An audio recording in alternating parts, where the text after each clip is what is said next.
Ladies and gentlemen, He's on fire. Knicks basketball. I'm gonna add a Bing Bong soundtrack until they get eliminated. Bing Bong. Welcome back to another episode of the Let's Keep It a Buck podcast. The only podcast where we do things differently. If you're new to this, you want to be true to this, make sure that join button, make sure that like button, make sure that subscribe button, make sure you tell a friend and tell a friend and tell a friend. Make sure that you're letting your coworkers know what you watch. Maybe y'all will find something that y'all, like together, or maybe he or she will think that you're a weirdo. I always think that one coworker that's telling me, "Oh, you know that show? I don't watch that, but you can tell me about it, I guess." And if you're on audio, make sure that you are leaving a 5-star review. B-Soul, you got a 5-star review for us? I don't, but I'm pulling up one right now. Because the last one I made up. So, okay, this is from Baboon Bassoon 234. 5-star review, best pod ever from Friday. Been listening since Justin and Wordu days before we called Damo because of Mario Judah, and y'all had the intro song.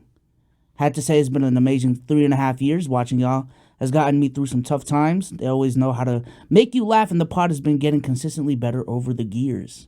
Yes, he said gears. 10 out of 10 would definitely recommend listening. Let's get into some basketball.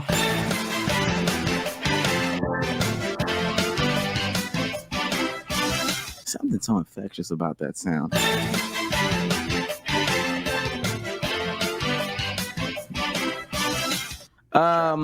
Bovada has odds on next NBA player mentioned in a new Drake or Kendrick Lamar song. Now, I don't know what you can bet on this? Yeah. I don't know what these plus or minuses are, but the person that gets off Giannis Antetokounmpo, that gets off a full Shai Gilgeous-Alexander, I think they won. Bron not being on this list at all is crazy. He might already got mentioned. No, he already got mentioned, but I would bet he gets mentioned again before Paul George get mentioned. Yeah, DeMar DeRozan. Yeah, Lou Will wouldn't get mentioned. Well, unless he references six man. Man. Yeah, he'd have to reference 6 man. So fair enough. I'd say, go ahead. Why is Kyle Lowry getting mentioned in an unironic way? BBO. I like my girl thick like Kyle Lowry. Why would any one of them say that unironically in a series? This isn't Twitter, niggas. Why would Drake or Kendrick say that? BBL Drizzy, you look like Kyle Lowry. He is from the 6. Or not whoever can make up the best line featuring Giannis or SGA. But you have to say the whole name. You can't say SGA.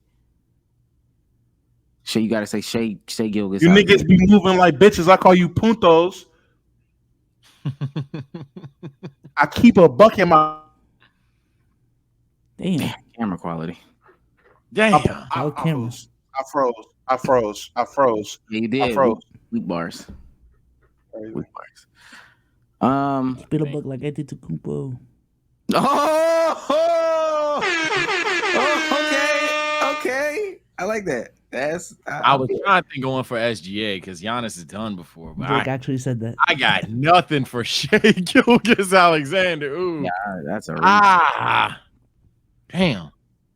I'm not lying to these women. I'm not gonna pander. I take it straight to the whole like Shai Gilgeous-Alexander. I don't know. He has a nasty name. Niggas pedophiles and y'all disrespectful. Need to mind your manners.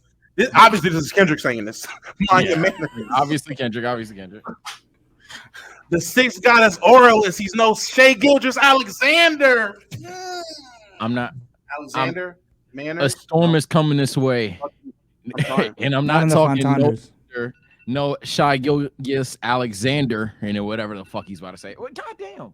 And whatever he's about to say after that. I don't know. If Drake doesn't use a Miles Bridges bar, he loses. Well, I think it's done. I think it's done. We'll get to that. All right. Post pod. Stat of the day. This is the first time Kevin Love missed appearing in the NBA Finals when he has entered the playoffs. So far, Kevin Love has made the postseason 6 times in his career, and up until the 23-24 season, 5 out of the 6 times he has made the playoffs, he made an appearance in the NBA Finals one way or the other. 4 of those 5 times he made the finals were from the LeBron James-led Cavaliers, and the other was the 2022-2023 Miami Heat with Jimmy Butler. The streak ended when Miami was eliminated in 5 games in the Eastern Conference first round this year, of course, and Love averaged 14, 9, and 2. It's just my interesting stat of the day. He's a winner for real. Some people shout out Kevin Love. Kevin Love is not. Kevin Love is the dude that I'm waiting. Who are we waiting for to retire? And we'll get into this because I think my answer actually is James Harden. Who are we waiting for them to retire? Because I think their second half of their career is going to be better than this later part of their career. Like Blake Griffin. I think Blake Griffin is about to be a better stand-up comedian, better actor than these past couple of years. So who do we think is going to be better in what you think their next thing is going to be? Pat Bev. Pat Bev? You're going to be a better podcaster than an NBA player moving forward. Let me see.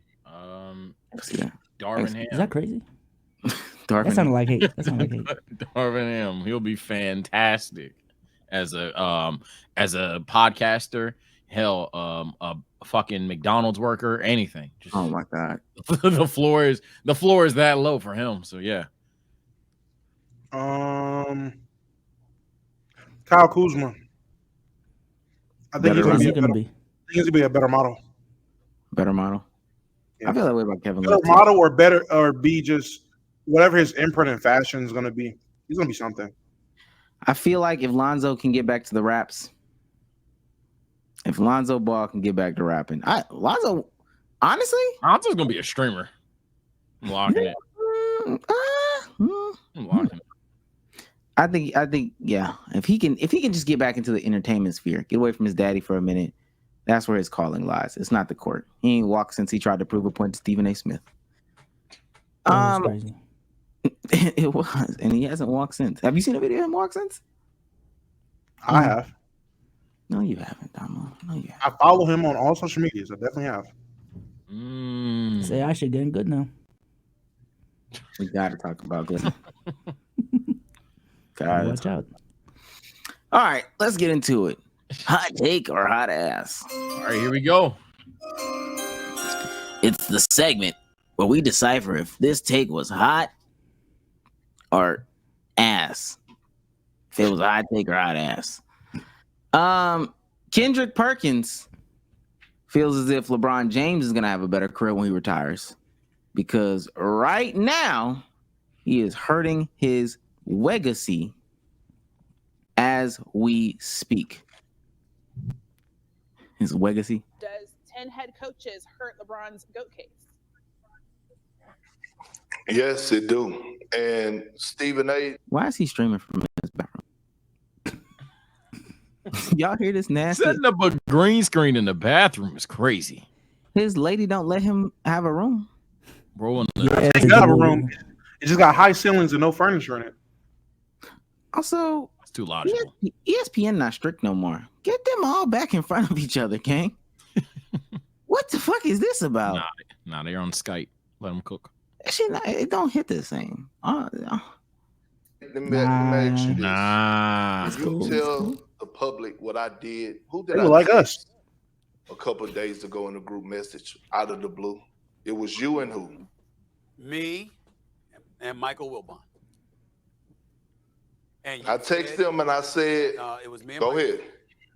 Yep. And you said, and you text me and Michael Wilbon, and you said, are we sure this is okay? I don't mean to pause it again. It's crazy right now. I will say conversations do flow better in person just off of that alone, bro. I think their problem is they have a crazy delay. I think if their delay was gone, it'd be fine. But they do have like a very obvious delay. What's the equipment budget? Because why can't they all have the same shit? Never mind. All right, let's keep going. This is the party clip. You done convinced me. You damn near convinced me to change my mind on this GOAT argument after watching my two big bros say what you guys have said. That is what you said. And Shannon, you can fix your body language because I'm here for it right now. And here's the thing, right? When it comes down to LeBron, Michael Wilbon was 100% right. It has never been accountability when it comes down to Bron when he have losing seasons or get eliminated. We could go all the way back to the Miami days when he got eliminated. He came on the mic and he talked about how he's going to go off and go off ride into his vacation and live his wonderful life, and everybody else got to go back to living a miserable life. When I think about LeBron James and I think about this situation in particular, it looks bad on him with Darvin Ham. Number one, think about last year where the Lakers were at the All-Star break. Rob Pelinka make a couple trades. He bring in Rui Hachimura. He bring in D'Lo. Okay, cool. LeBron James was out majority of that second part of that season.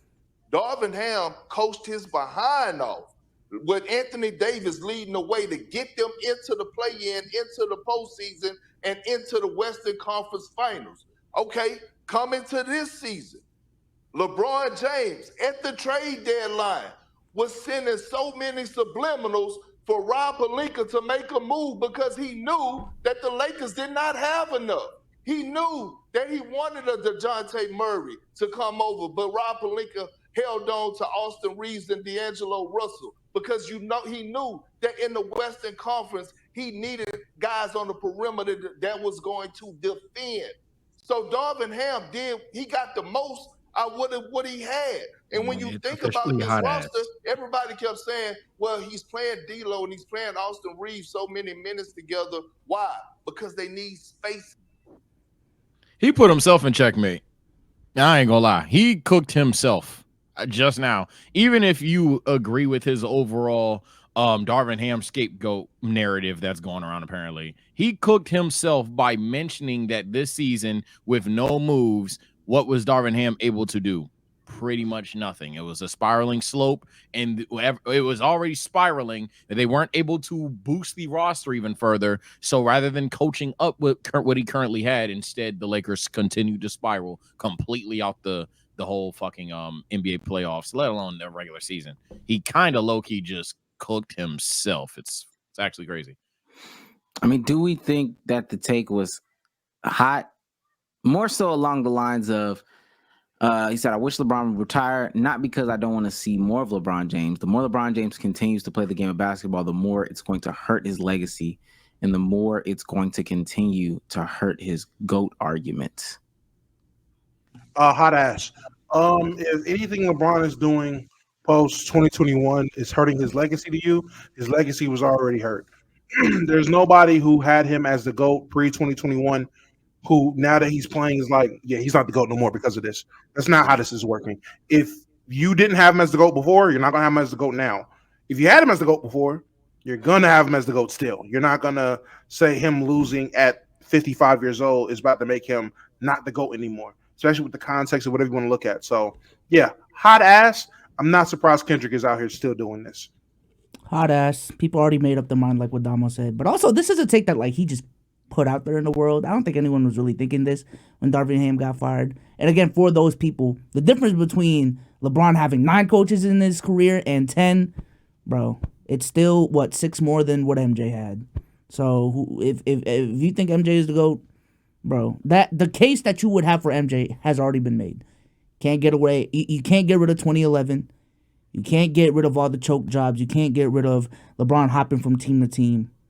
You can't get rid of MJ not having finals losses. Like, shit's already cooked, dog. If you don't like him, just say that. Yeah, it was already hot ass when he trapped himself in 4K, but the overall take is still hot ass. Hell, LeBron James didn't play in Chicago his whole career. That's a coach. So he had 3. He's gonna damn near automatically have 3 more head coaches because he just moved. So like, what are we actually doing right now? So he starts with 4. LeBron literally not staying in Cleveland his whole time, let alone if nobody got fired in Cleveland. That'd be the only way he has one. He's literally this stupid narrative. I think we'll get into it a little bit beforehand, or before we get into the main pod topic. And I'm going to say what we were talking about, but we're going to talk about Darvin Ham and him getting fired and what LeBron does in a minute. But yeah, I don't know if you can hurt your legacy or change your legacy after a certain point, like after your peak. Most people aren't really looking at that, because I would ask, did the Wizards stint hurt his legacy and his GOAT argument for MJ? Did Kobe's latter years hurt his argument? I don't think Shaq in Boston got his legacy hurt because he was playing years. Maybe the statistical numbers for sure, but the legacy, nah, that's top stupid. 15 20s. No, I will argue that 21 to 40 range, even, yes, you can. If a guy like James Harden, for example, keeps crashing out despite getting older, but like in the postseason, he's just continuously fucking up time in and time out, we can then look at that and be like, okay, so it wasn't just a winning situation thing. It wasn't just a role thing. You were just like genuinely a playoff choker. So it can apply to certain players, but the top 10, 15, nah, ain't no way. I don't even think that it should apply that way. Like, you're not at the peak of your powers anymore. We are looking at you as a peak. Like, if we're seriously looking at Russell Westbrook right now and saying, see, he's always been this. I mean, he's a bench player now. Like, I'm not holding him to the same standards as I was when he was a starter. It's just different. It's different. It depends how good he is still relatively to his prime as well. Fair enough. So, like, do y'all think it can get worse, like, at all? Or it can only get better as time passes on?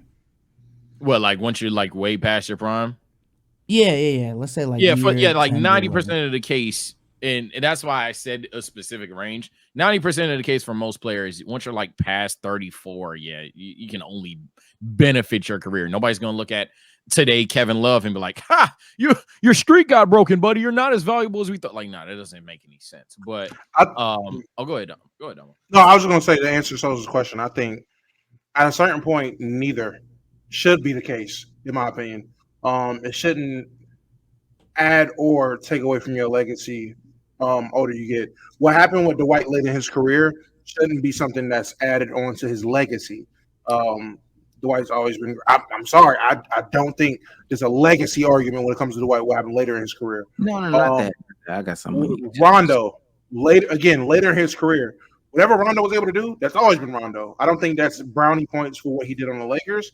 That's just an extension of who Rondo was or who you thought Rondo was. I don't think anyone just, oh man, Rondo at 39 years old was able to be the lead guard in clutch minutes. Hey, I changed my mind about Rondo now. Like, no, your mind was made up about Rondo. So whether it's good or bad, like with the Russ thing, at a certain point, it just doesn't matter. You have your mind made up.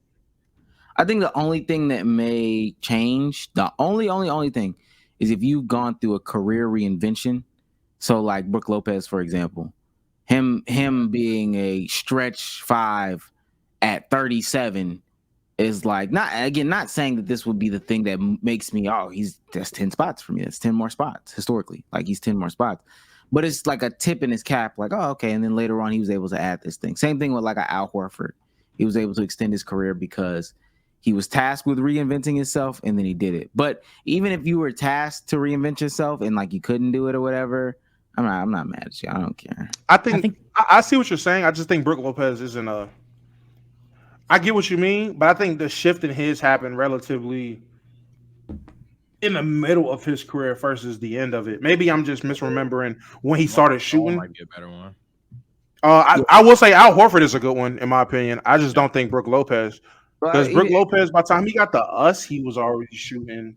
Well, even he already could shoot a little bit, but maybe. Well, nah, he was 29 when he got to us, and he was already shooting that bitch. He had started shooting in his last year in Brooklyn at a high clip. Yeah. So I mean, yes, he did reinvent it, but still at that time, a 28-year-old who was deemed inside post scoring center, changing at 29 in the midst of his prime, I feel like that's changing the narrative. That's changing perspective. That's fine, but it's still the concept. Even if the concept still works, I don't want to be too right. Because like today, if we get into next season and Draymond all of a sudden becomes a 40% shooter on 6 attempts a game, I feel the same way. Exactly. Type shit. No, but that's what I'm saying. Oh my God. Wow.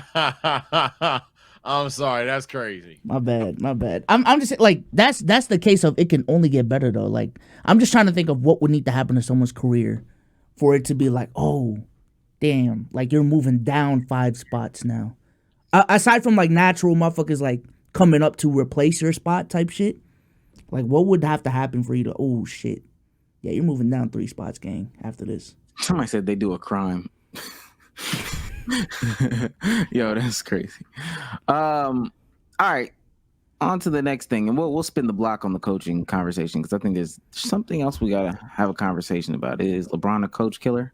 We'll have that, but let's hear from our friends over at the Point Forward show with Evan Turner. Back in the day, you had to be at a certain level to make it to the league. Now you said a kid could just wake up and be like, you know, I want to go to the NBA. Let's figure out a way to get there. The prototypes of what they're saying that they want in the league today. You see more of those prototypes. They say two-way players. They want the Iguodala frames. They want the Paul George frames. They, you know what I mean? 6'7", 6'8", that could do multiple things on the court, could shoot the three, could play, like they want that frame. So now kids are that size now. They 6'7", 6'8", taller now, doing the same shit that we was doing. So now, to me, the turnover is quicker now. Oh, I can get another one of you. I can get another one of you. Oh, it's a rotating door. So now, if I'm in high school, I'm watching the game, I'm watching highlights, I'm watching who they saying is the guy to look at. I'm going to mimic my game after that. I'm already 6'5", 6'6", 6'7". It's very difficult for the kids to understand exactly what's going on. In their mind, all they see is, I can go from high school, I can go to college for 1 year, and I can go to the NBA. It's easy, and it's not easy. But it's easy for them to try to make themselves understand that. With us, it was hard to find a makeup like myself, a body build, you know, could play the 3, play the 4, play the 2, can do multiple things. It was hard, could shoot, can dribble. It was hard to do that. Especially when it was only a couple people doing wings that was really doing that. T-Max, Paul Pierce. Now these kids is looking at the shades and who's 6'7" at the point. You know what I mean? Who can win? That's who they mimicking. Paul George, you see everybody say these kids are saying they are Paul George. Like Paul George. This is what they saying. Everybody is playing like Paul George. It went from Steph, oh, I want to be like everybody shooting like Steph. Now it's the wings is all Paul George. KD, Paul George, like hot take or hot ass? Man, hot ass. That nigga just sat up there and lied for no reason. As long as and I'm talking about the average NBA player or just the bar of entry to get into the NBA, there has always been a prototype that they've looked for that was easily replaceable to get into the league. There was a point in time where to be a power forward, you had to be a 6'8" to 6'11", 7-footer who was a semi-center, a pseudo-center, just a big body to be physical. In the 90s, how many goddamn guys that were just physical niggas? Just, oh, he was a strong-ass Anthony Mason build who was roughing up, gathering fouls, and was the enforcer. That was archetype. That was a way to get you, that was a bar of entry into the NBA, to be able to be that type of player.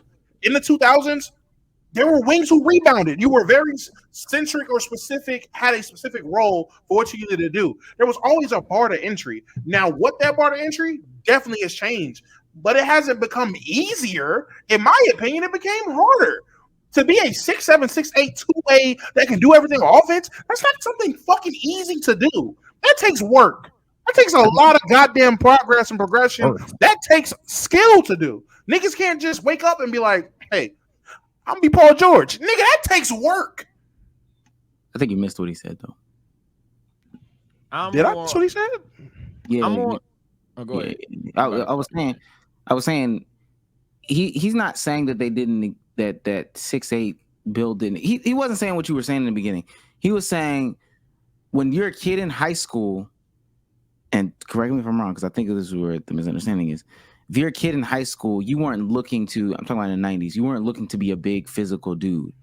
He's saying what the kids want to be, they are now seeing it in the league, as opposed to back in the day, what you wanted to be, you probably didn't see in the league. So if you were a guard and you were heavy scoring and shooting the ball and everything like that, you didn't see that much in the league as compared to today.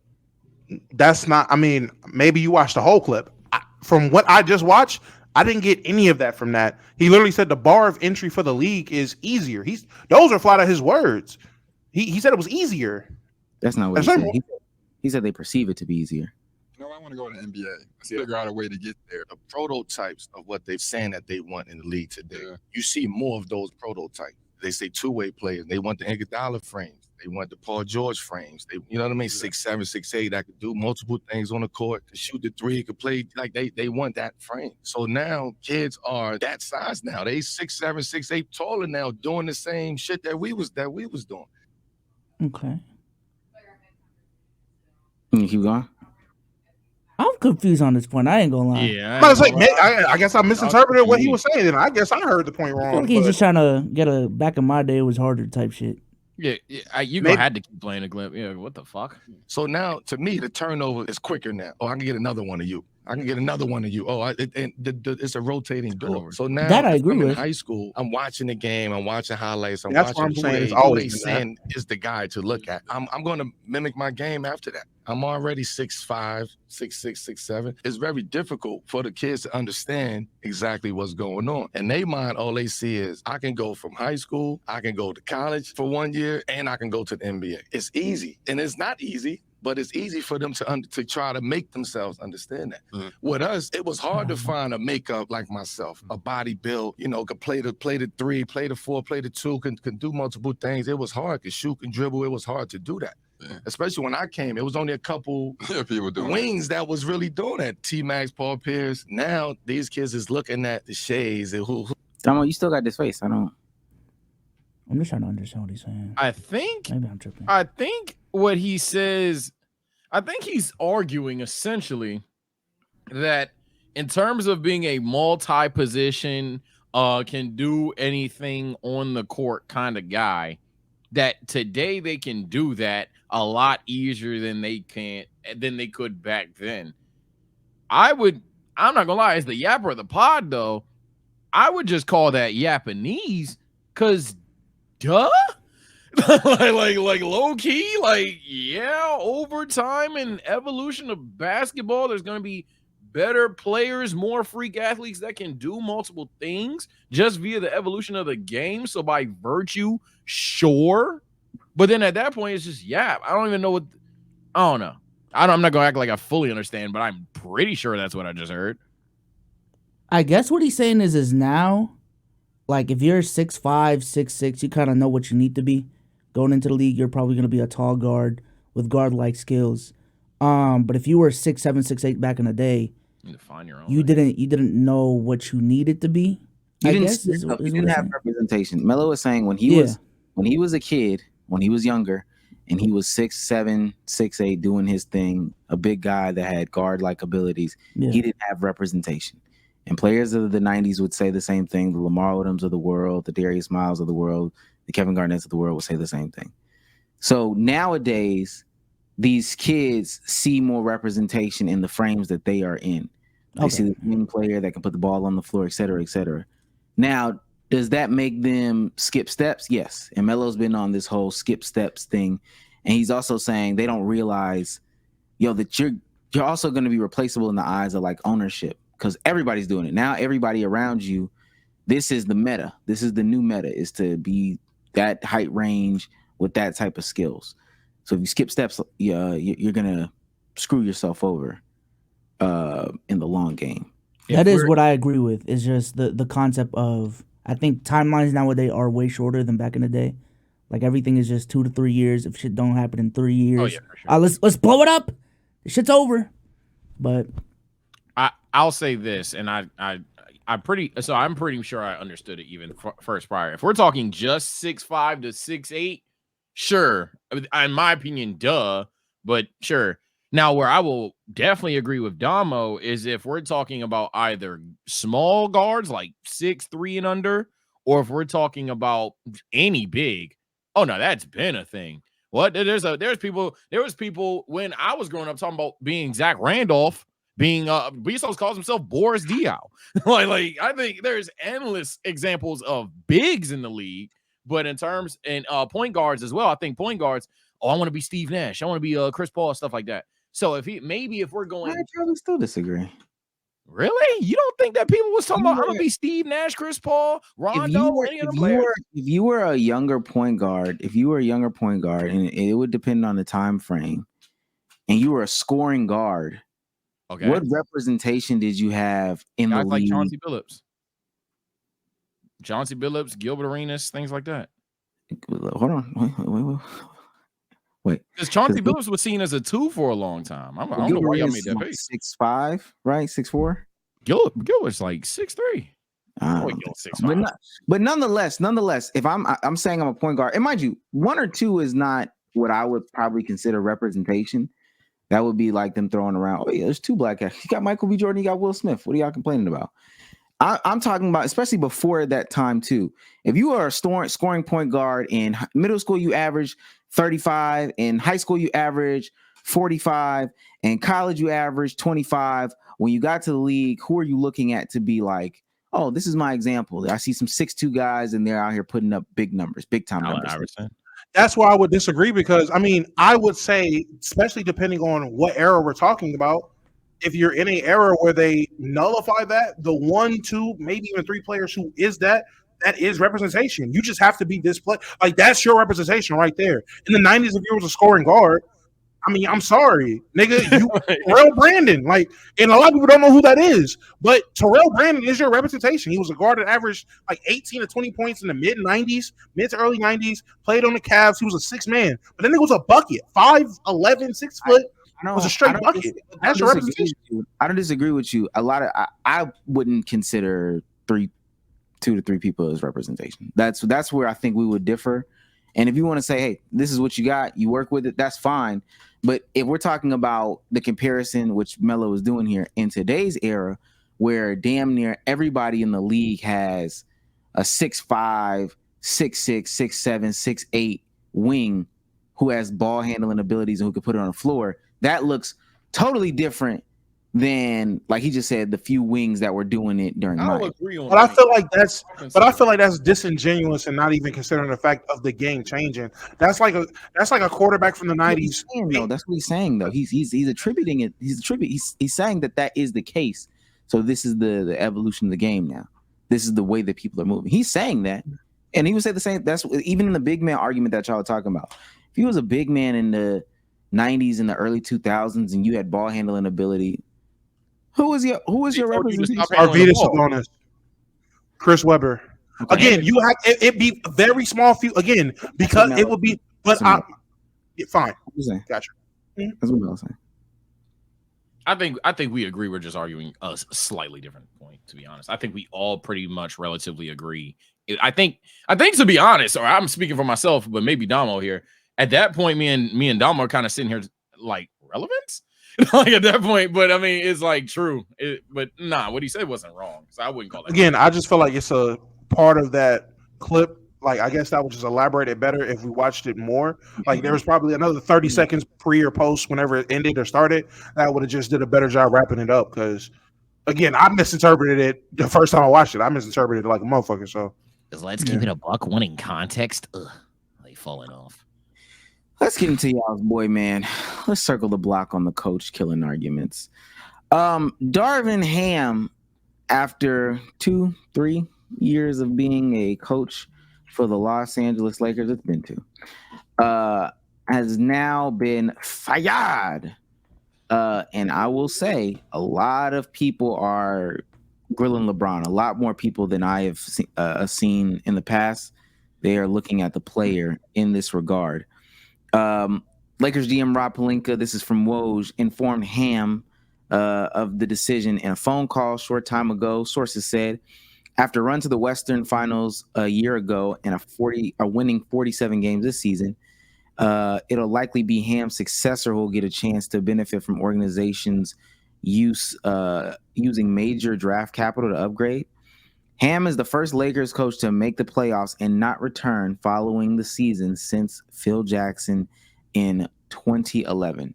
Not only did they hire or fire Darvin Ham and cheese sandwich, they also let go of the entirety of the coaching staff, which included friend of the show, a lot of people, Phil Handy. I think we all kind of knew Darvin Ham was getting some flack for this, but a lot of people are saying that that LeBron is a coach killer. LeBron is a coach killer because of these actions. LeBron has had a lot of coaches in his career. What are we thinking, Sage, about the Ham firing, which I already know how you feel, but More so the concept of LeBron being a coach killer. All right, so I'll be more topic oriented. I thought I had to use my hot take earlier. If I do, then so be it. In terms of LeBron being a coach killer, I mean, I'm not gonna lie. I see where you're coming from. I just don't like the connotation. In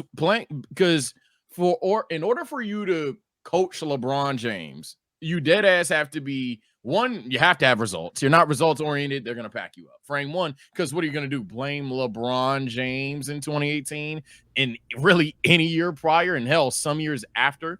God, this guy's good. So yeah, you don't blame LeBron, right? So then, all right, let's go to the other players on the team.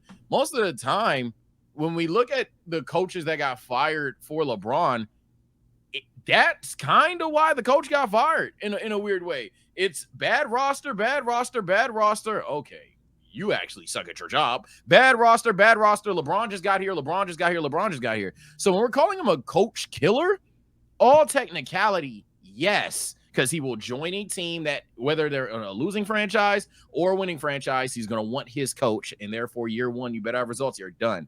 But in terms of like this guy that's low-key uncoachable or just you don't want to coach LeBron James, he's like a bad player to be with, like that connotation, that's stupid. I could make it this real quick. LeBron got into the league in the 2004 season. His rookie coach got fired. He had an interim coach in 2005. They hired Mike Brown. Mike Brown was his coach until he left in 2010. He gets to the Heat. They never fired Eric Spoelstra. He was there all 4 years LeBron was in Miami. He didn't like Eric Spoelstra. So we didn't have the conversation, or if people want to have the conversation of, oh, well, this was not a Pat Riley ran franchise and they bent to LeBron's will where they have fired Eric Spoelstra, had the hypothetical conversation, buddy. Go ahead. That's not what happened, though. They have him for 4 years. He then goes to Cleveland. David Blatt is the first coach, I will say, unjustly fired. You want to say it's LeBron? You want to say it's the franchise? Whatever. Unjust firing. You get to the finals. David Blatt didn't seem like to be the problem. They still fired him. Crazy. You want to not have that as a knock against LeBron? Go ahead. He then goes to the Lakers. All of us said Luke Walton was a bad coach. I'm not faulting LeBron for getting Luke. If he did get Luke Walton fired, regardless, we all want him gone, especially LeVar Ball. Luke Walton's gone. We have Frank Vogel. I entered the second coach where it's like, okay, if you want to blame LeBron, blame LeBron. I don't agree with the firing. Whether that's LeBron or the front office, you had that conversation. That is crazy. Frank Vogel shouldn't have been fired. Then we have Darvin Ham. I'm sorry. Y'all can call it bias or call it what you want. I said that nigga was ass since his first year. I said Darvin Ham should have been fired his first year. When we went to the West Conference Finals, I said if we want to make the finals, we have to fire him the first year. I'm not blaming LeBron for being a coach killer with a bad coach. There's no way I'm calling a player a coach killer when they have a bad coach. Now, if you want to be the person that has the argument, oh, instead of blaming the coach, why don't you blame the front office? I blame Rob Pelican. I blame Jeannie bitch ass. I did. They are at fault. It's not just Darvin. It's a lot. No moves. The whole front office getting fired lets me know that our literal from the top down is ass. You fired the whole coaching staff. Y'all don't know what y'all doing. Y'all doing damage control. Y'all niggas suck. Rob Pelinka's bad at his job. He needs to be fired. But I'm not about to sit and call LeBron a coach killer when you can't even point to majority of his career where he was just getting coaches fired left and fucking right. It just did not happen. The narrative is a nasty narrative. When you actually put context behind what people are saying, niggas are running with, oh, LeBron's had 6-7 coaches. Do the math, my nigga. Actually think about it. Think about what you're saying. You're counting interim coaches for 18 games in 05. We're counting his rookie coach who no one can even name his fucking rookie year coach. And if you want to say a rookie LeBron got his coach fired, again, go ahead. I don't remember hearing that. I don't remember hearing any narratives like that. I don't remember seeing anything like that. But if you want to run with that, run with a rookie LeBron got his coach fired. Please do that if that's your problem.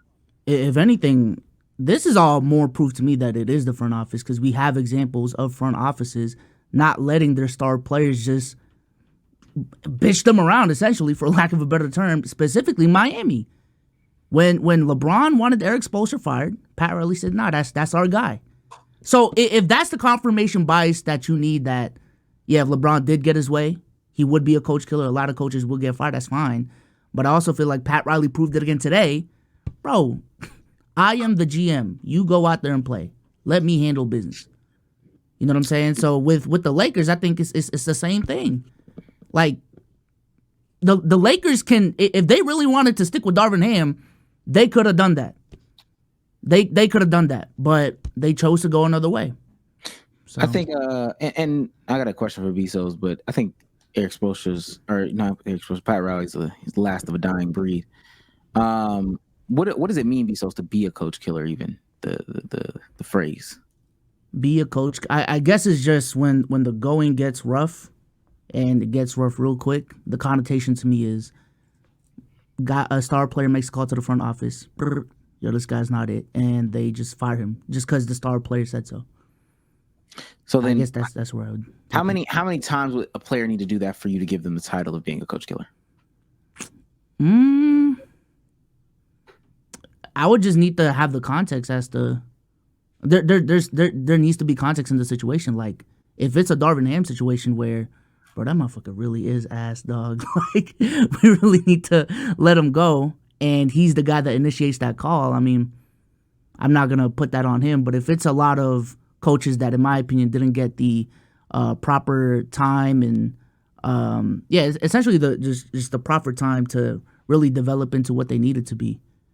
So time is the fact, because the reason why I say that is because we can say Black, he squashed Black, right? Yeah. We can say that he tried to squash Spo, but it did not work. Yeah. Yeah. Well, I said, I don't know why there's I don't know. I was just having a brain fart. Yeah, no, he tried. That's objectively true. That's a fact. He tried to squash Spo, and it did not work. And then a lot of people are saying today that, you know, whether you felt this way about him or not, he definitely tried to squash Ham and Cheese when he smashed that clipboard out of his hand. He emasculated him.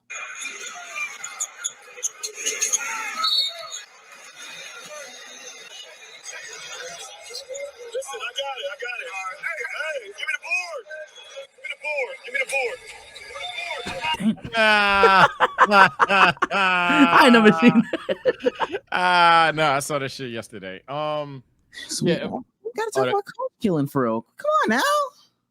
I'm not calling that coach killing, to be honest. A lot of you guys say that you like these things out of players to have your no excuses argument, a la Anthony Edwards talking about Karl Anthony Towns or Kevin Durant, all this other shit, especially when Kevin Durant just straight up said, yo, I don't need a coach. So it'd be hypocritical if that was your ammo on, oh yeah, that's why he's a coach killer. But then even then, I'd go back to the point of, yo, but Darvin Ham sucks.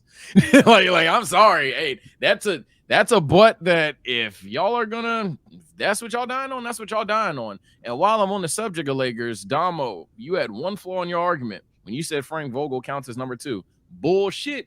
Because if we really want to count context, we really want to go there. Great husband, father, resurgence, whatever. Yeah, that was like more 1-to-1 with Russ. The first thing Ham came back, the first thing Ham says when he comes there is, oh yeah, man, I love our players. We're going to be great. I'm giving everybody opportunity. I'm going to make sure that Russ is in a good light. Like, nah, I wouldn't even say that. Vogel is a qualifier for your argument. I would say only Black. I was going with coaches LeBron's had that their firing was unjust for the people making the argument. The people making this argument against LeBron do not give a fuck what Russ has to do with any of this. They really don't. They're just going to look at it as, oh, LeBron coach got fired. And niggas didn't agree. So just playing it super black and white. I could see that Frank Vogel and David Black being unjust firings if you want to blame that on LeBron, which again, I feel like the conversation gets deeper in terms of front office, other players on the team, what was going. There's a lot of reasons why a coach would get fired, but if we're going to play was it or was it not LeBron game, I'll play it with you. These two, I guess we can say, well, LeBron. Like, hey, just to keep it simple. I feel like LeBron has gotten a lot of unexperienced or young coaches in his career, and this may be a case of just correlation doesn't equal causation. Because, like, you hired the wrong person for the job. When you have LeBron on your team, you're competing for a championship. So while it is unfortunate that these coaches didn't get the time to be proper head coaches in the league, you know, they needed time to, they probably would have been better suited on, like, rebuilding teams to get the reps in. But now that, yo, this is our coach, and he is not fit for the job, LeBron has to step in and say, yo, He's not our guy. Yo, I need to give me the clipboard now, bro. I'm gonna drop the play. Fuck it.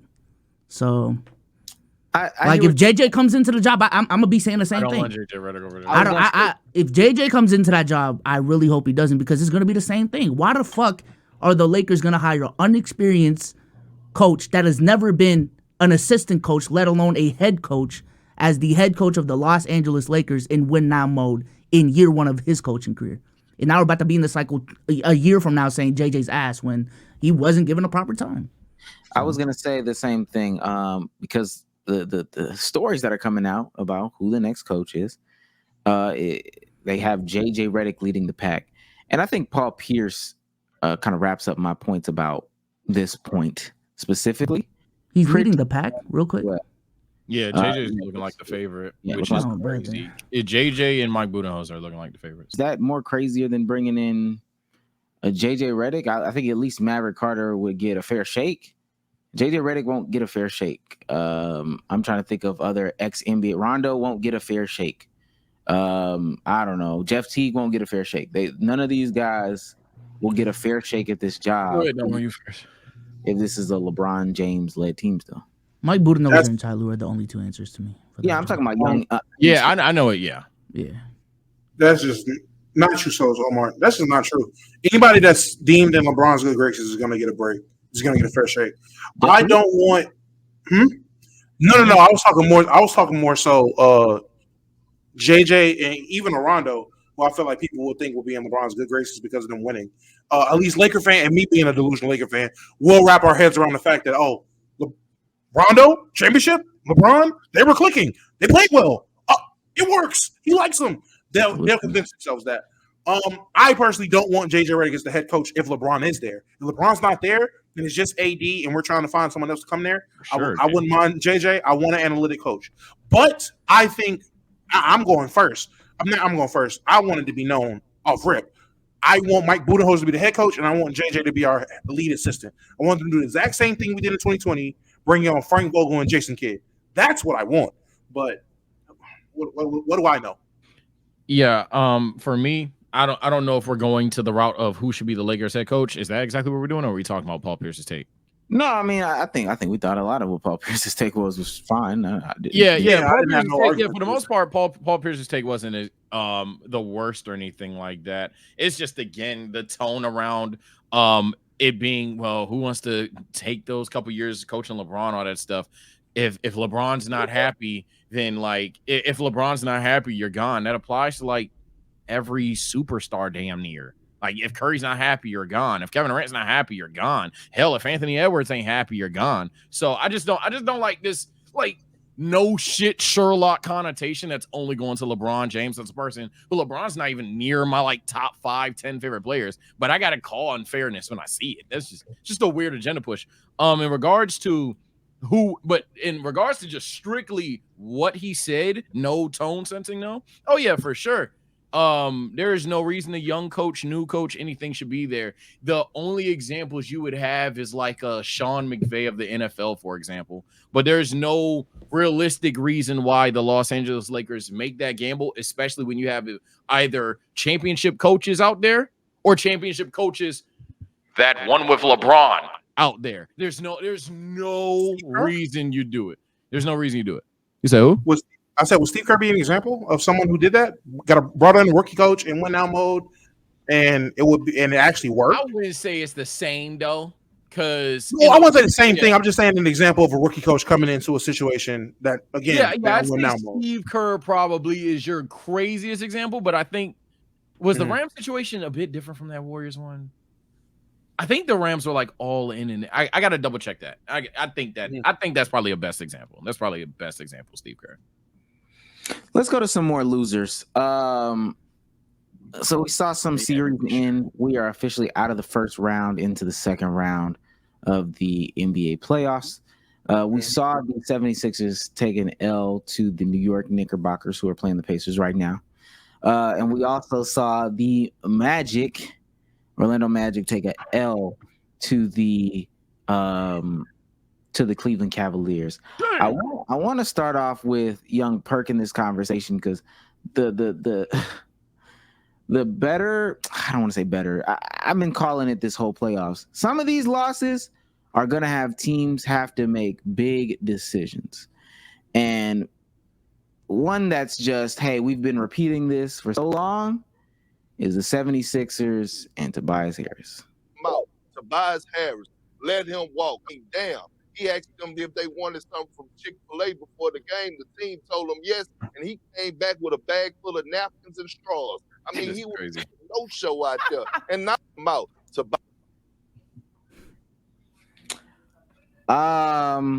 Yeah, Tobias Harris played atrocious. So before we get into, that was a crazy thing that he just said. It's so crazy. I ain't gonna lie.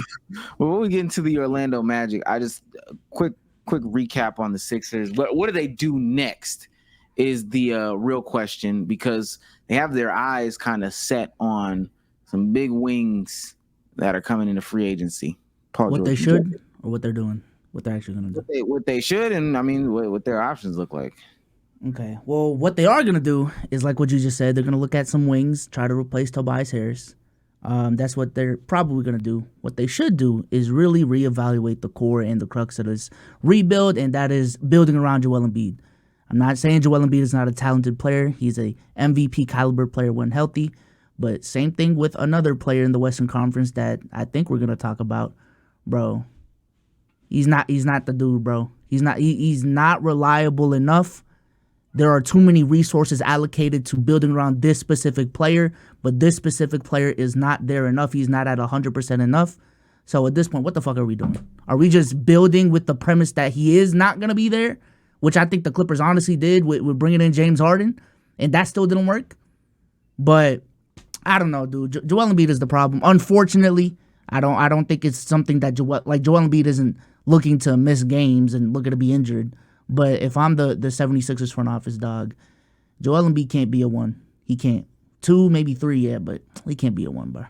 Tobias Harris, 6 games played, all 6 games, 218 minutes, 9 points, 7 boards, 2 assists rounded, a steal, not a steal, and then a rounded block on 43% from the field, 33% from 3. What's so funny to me about Tobias Harris, and I'll let someone else go before me, but I've always thought Tobias Harris is a guy that is like the easiest predictable player in the NBA. Certain teams, he's giving them 30. Certain teams, he's giving them 5. I don't know what it is, but like Tobias Harris is just he's literally it either works or it doesn't type role player in the NBA to me. But Go. Someone else can start off because I think I know this season. Jesus Christ. I mean, a lot of retweeting what Soul said, but y'all know me. I've been on the blow that shit up train for a minute now. When you started the process, you didn't even fully believe in Joel Embiid. That's why you got Ben Simmons. That's why you got Markelle Fultz. That's why you drafted these other players in place to be around him to cover up the fact that he's not healthy, and then they weren't healthy. So the process was fucked from the start. You were forsaken from start, bro. Like, hey, the process failed before the process even fucking started. Blow this shit up. Trade him. Get as many assets as you can back. You are lucky by the graces of God to fall into a player like Tyrese Maxey in this situation. You're lucky. Trade Joel Embiid. Use Maxey as a selling point going forward as a young scorer, ticket seller, whatever it is, and just keep pushing. The Joel Embiid project officially has entered its 10th season this year since he's been drafted. It's over, bro. You gave it a decade. He's done all he can for Philly. MVP, playoff berths, all the fucking money generated for the city through basketball. He's done all he can. Blow this shit up. I'm to be honest with you, and I'm gonna be a little bit on a different page here. Joel Embiid did not play terrible. Joel Embiid had a pretty decent series. I know this season was injuries, but if you didn't know what you had before, you really understand what you have now with Joel Embiid with this entire season. And no, you're not going to get a 70-game player. Like, you're just not going to get that 70, 75, 80-game player. You're not going to get that. That's okay. We understand that now. We've got a Maxey. We have got to get a guy on the wing that is going to contribute. we have got to get a way to save Embiid's body till we get to the season, the off season, and then we could play big minutes. I'm actually more in on Embiid than I've actually ever been now, but that's because of Maxi's resurgence. That wing, they had a depth issue even when they made that James Harden trade. I want to know what this team actually looks like if they don't trade James Harden. I want to know how that last series shakes out. I would have been very interested to see that, but you never get to see that. But man, Tobias Harris is garbage. That they have a lot of holes that can be filled, and especially because of how weak the East shook out to be. I actually still think there's a place for Philadelphia to be one of the better teams and make a legitimate run if they keep things going. So you think they should load manage him the same way the Celtics did with Porzingis this season, essentially? Yeah, or like old school Kawhi, like we really have to accept he's actually injured. It's not a load manage for real. He gonna be actually injured, but really try to load manage as much as possible, get him as much rest as possible. You are a 16-game player. He is a 16-game player. I feel it, but my thing is, like, even with the two examples I just brought up, injured in the playoffs, even when they were load managed. Like, I don't. Maybe I just can't think of who was actually properly load managed and then they played throughout the playoffs very healthily. Or that's definitely not the right word, but who has actually been load managed and then in the playoffs did not get injured? That was injury prone. But LeBron and AD. Who are the two people? You said you brought up two people. Porzingis and Kawhi. I wouldn't even say Porzingis and Kawhi, even though they were load managed, they are still injured in the playoffs. No, I don't think this season. That's why I say old school Kawhi, like Spurs. He's playing 45 games or whatever, and they might have gotten injured in the playoffs. I'm not talking about the outcome. I'm just talking about the process. Because people get injured, so it is what it is. If he ends up getting injured and this happens, then that's perfectly fine. But I see a series where he played all 6 games. He didn't play bad. If we had some more Tobias Harris and some more complementary pieces come along, if we played some better defense or whatever the case may be, with the way that shit shook out in the East, I don't see why they couldn't have had a better look at going farther than what they did. For me, the Sixers, I think this is rather simple. I was just trying to figure out how I want to phrase what I'm going to say.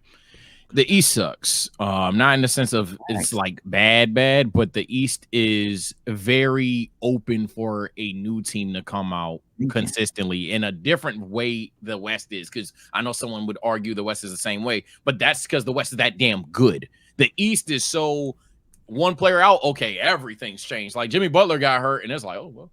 well, shit, who's the second best team in the East to some of you guys? I never had them at 2. Anyway, yapping. Point is, for me, Philly, one mandatory thing, you get 3 centers on this team. No question. Not just 3 centers, but like 3 starting caliber centers. No way you build any team, whether it's around Embiid, Maxey, Tobias, whoever, and you don't have 3 starting caliber bigs on this team. It's that guy cannot just be there at any moment in time.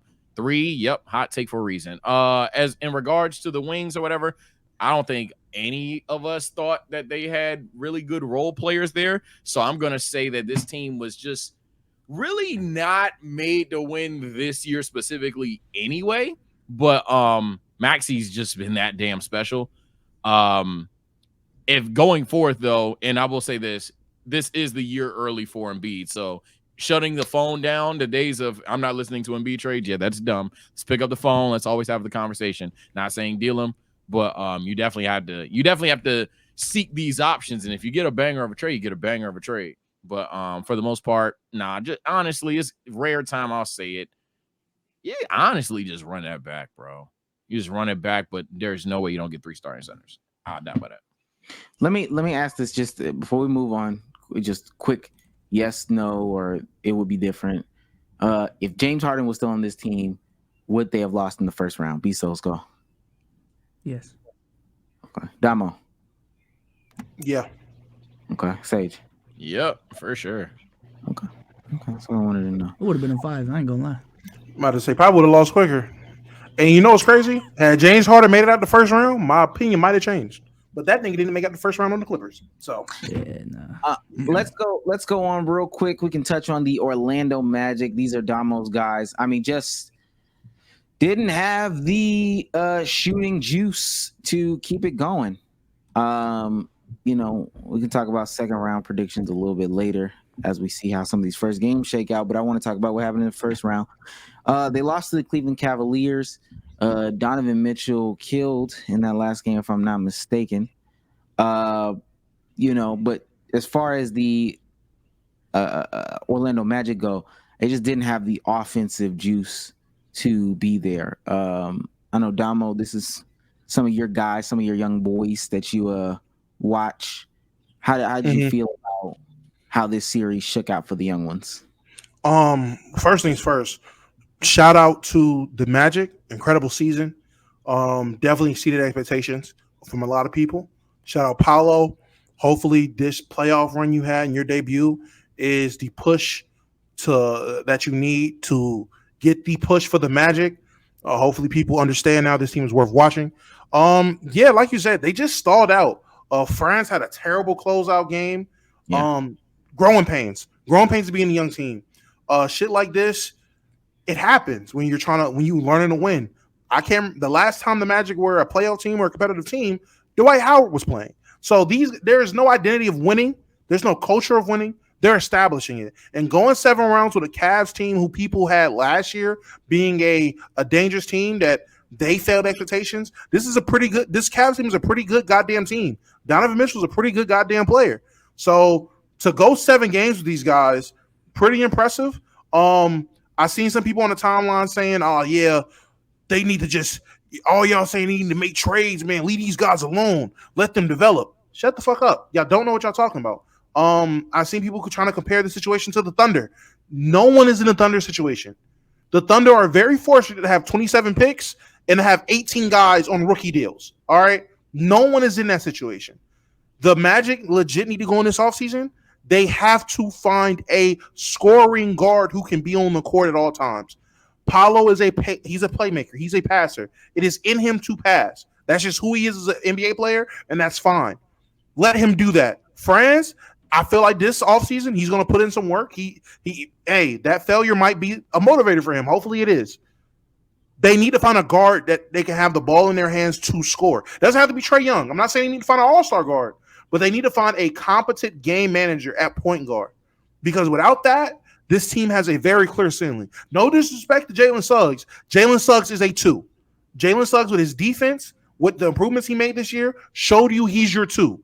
You need a 1 if you're the Magic. And a 1 that can be on the court and not have stinkers like Cole Anthony randomly, not end up like Markelle Fultz and look unplayable at random times. You need a guy who knows what he's doing. But if I'm a Magic fan, I'm fucking excited.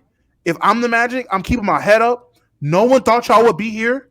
In all honesty, y'all weren't supposed to be here at the beginning of the season. So y'all have major names and made a way for y'all going forward. I personally am proud of all those guys. And every time we talk about Paolo on this goddamn platform, I will do my... This nigga Obi is nasty. Fucking East Bay. What the fuck? Oh my God. Out of nowhere. But anywho, like I was saying, every time I get a chance, I have to give Omar his kudos because if I feel bad being this high on Paolo, thinking about the conversations we had when he was getting drafted with me and Omar. So I have to give him his kudos. You were 100% right about Paolo. Yeah, he has that Anthony Edwards level of care. I know we have major focus on Anthony Edwards because of how the Timberwolves look, and I think that is something that, you know, I saw and what they were talking about when he first got drafted, and I seen it play out. He cares. I think this upcoming season off season he'll just get better at, you know, getting to the rim, putting that head down and just he'll get better at putting that head down and just getting to the rim, you know, doing what he does. Actually, I just thought about it. I'm sorry. I know people are going to watch this playback. Glad Obi Toppin is doing this to New York right now. Glad Obi Toppin. Oh yeah, they did draft him. And then drafted him for no reason. Fast break. Oh my God. Drafted him for no reason. Drafted him just to let him sit. Hey, shout out to Wardu too, man, because he was very high on Obi Toppin. Obi East Bay like every 3 games or so. Like that is his package. I ain't gonna lie. That's his bag. Yeah. Obi was in the East Bay in the playoffs with a not so far like Hey, You're close up game. like He been like that since points. college, dog. I ain't gonna lie. He was up 2 before he did that, right? Dayton. They told him, oh, he's too old. Oh, okay, all right now. But nonetheless, yeah. I don't have too much. I think a lot of us that's really Damo's team, so I wanted him to get that up. My only thing, Magic offseason, Paolo. Let's get to getting that head down, getting to that rim sometimes, buddy. I do agree with what you're saying about that guard issue, Damo. Franz, we gotta figure out how to be a shot critic just a little bit more, and rim protection. Donovan Mitchell came down and was unstoppable. Y'all need to watch that shit. If y'all need to watch it on the rewind, go watch it on the rewind. Donovan Mitchell was getting what he wanted to, just going downhill. Jonathan Isaac, we gave you a chance to come back, Maga Man. You let us down. So, but other than that, yeah, the rim protection. Good young team. I like to see when young teams ascend up. No need to blow it up. That's all I'm gonna say. There's no necessity to blow it up. You only move forward here. I'm not gonna spend too much time because a lot of these points you guys made already in regards to Orlando. Please get a point guard. Watching Orlando Magic offense, that's not good hoops. it's just not fun watching the Orlando Magic try to score the basketball at times. My God. But Franz had an off series. I think we all agree on that. The rim protection thing. That might be his game today. Well, I said off series. He had off game, obviously. My bad. I said series. You're right. But in terms of Donovan Mitchell being unstoppable, I'm glad someone brought it up because stats won't do it justice. Honestly, it does. Orlando, this is no disrespect to you guys. I think this season a capital W. This playoffs, I'll even somewhat argue, is a little disappointing because you are lucky he didn't make them threes, man. Don would have lit y'all for like 60 a couple of games. Mm-hmm. If he was in his threes, oh my God. So yeah, I'm telling you now, Orlando has a bright future. Not OKC, before you guys think we're glazing. Not even like Victor Wembanyama or anything like that. But Orlando has a bright future. Keep moving on. Sign some players, actually. I'm not saying push all your chips to the table, but I want to see you guys in the playoffs again, for sure. Can I just add too, because I don't know if Souls went yet. When it comes to Paolo, I got much to say. Okay, I seen Cardiac bring it up. That nigga's mid-range is definitely way better than I thought it would be this early with Paolo. But I don't know who the fuck was in your ear and told you, hey, bro, you 6'10", let's patent that jump shot down early. Hey, man, get to the fucking rim, Paolo. Let's take advantage of the size. Like, sounds like my guy. Let's be a 3-level guy. Because I'm not gonna lie, I thought that he was going to be way more of a bruiser. Like, this season opened my eyes to the development of Apollo. Because the way he's getting to his shots and how dependable his midi is, his turnaround pull-up, his regular pull-up, where he's picking his spots, is very Bron-like in where he takes his shot selection. But he would be way more Bron-like if he knew when to pick and choose to take those shots and when to just go to the rim. Because there was times he had a D-Mitch on him. He had a smaller guy on him. And he just did not take advantage. And he's been doing that all year. It's not just the playoffs. He's done it all season. But that's what, and before we continue on, because we're going to talk about him actually as we transition, that's what Carmelo was talking about. That's that I idolize Paul George. That's that I worked out last summer with Kevin Durant. Because that's exactly what Paolo did. And granted, seeing you get that mid-range this early into your career, I have nothing but, I have nothing but like, you're going up for here. However, there needs to be a plan B, gang. Right. There needs to be plan B. You're gonna put all your chips in that basket. It's in the bag, but that don't mean that's what you like. You reach for your wallet first, okay? Mm-hmm. That's what Ron was talking about too with the bag. Keep going for the cash. Take your credit card out there. You're getting real Paul Georgie. And speaking of Paul Georgie, the Clippers also took that L in that game. Honestly, one of the uglier series out there because. Boy, both sides didn't know who wanted to lose the game. What happened with him? Oh, my goodness. Both sides didn't know if they wanted to win or lose that series. But the Los Angeles Clippers losing 6 to the Dallas Mavericks. Luka on an injury-riddled series, still came out averaging 30 9 and 10 on a steal and a block. Shot terrible from 3. Shot terrible. I watched some of those games. He just looked like he did not even belong out there. Kyrie with 27, 6 and 5, 2 steals. But that's not who we're talking about. We are talking about your Los Angeles Clippers. Without a Kawhi Leonard, Kawhi played only 2 games. And then even in the 2 games, he shouldn't have been out there. He averaged 12, 8, 2, 2. Just shouldn't have been out there. Paul George averaged a whopping 20 points. 7 boards, 5 assists, 1 steal, half a block. James Harden, 21, 5, 8. It's looking like for the first time in a long time, Paul George is going to enter free agency. He's going to test free agency. Apparently, this is reported. Clippers have made multiple contract offers to Paul George below the max, which he will not accept. Los Angeles wants to keep George, but he appears to be headed towards free agency. What are our thoughts there on the Clippers, man? Does Indy have space to sign Paul George? Because I really want to see him on this team. Man. Indy, I think they can create space. They will have to create space. I don't think they just have the cap space flat out going into the offseason. They have to move some people. With the Clippers, though, man, they flip, bro. I ain't gonna lie, man. Sage, Damo. This was one of the seasons where I was actually a little bit more optimistic with them than I usually are. But nah, bro, they flip. James Harden. I don't know what I thought believing on in a team with James Harden and Russell Westbrook in the playoffs, and that showed its ass in the playoffs.